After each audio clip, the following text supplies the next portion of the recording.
Séjour sur ordre de l'autorité provinciale,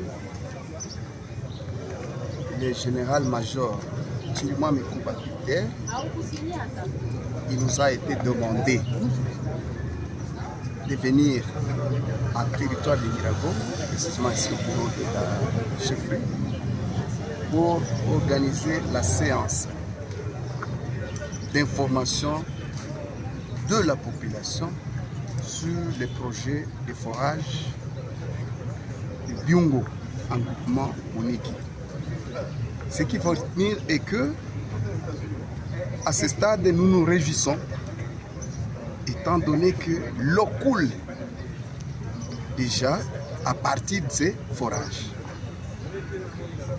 Bien qu'elle coule, ce n'est pas que cette eau est potable. Pour le gouverneur de province, sa population doit accéder à l'eau. Cette eau doit être potable ou de qualité. Raison pour laquelle toutes les couches de la population du territoire de Nyiragongo viennent d'être sensibilisées sur l'évolution du projet. Parce que vous devez retenir que quand on a la bonne information, on sait comment se comporter.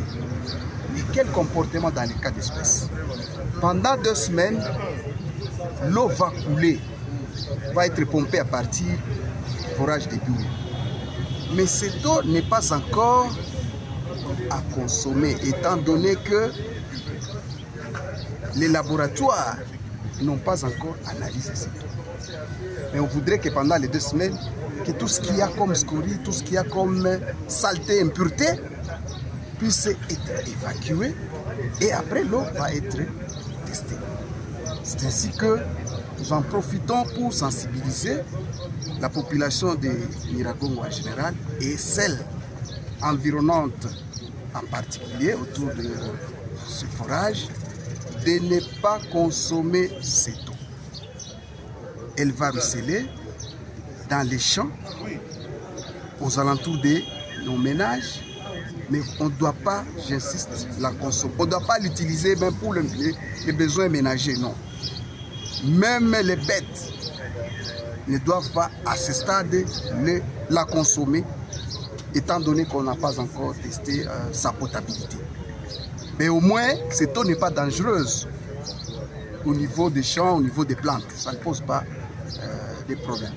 Et donc, pour nous, c'est une joie et les médias sont déjà ciblés pour véhiculer les messages, les chefs locaux et nous tous.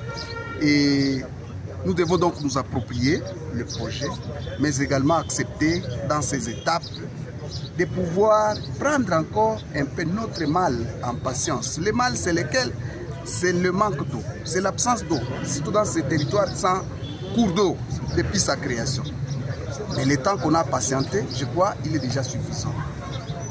Et donc, d'ici là, après cette période de pompage, l'analyse sera faite et nous pensons que les résultats nous permettront de savoir quelle communication à donner à la population.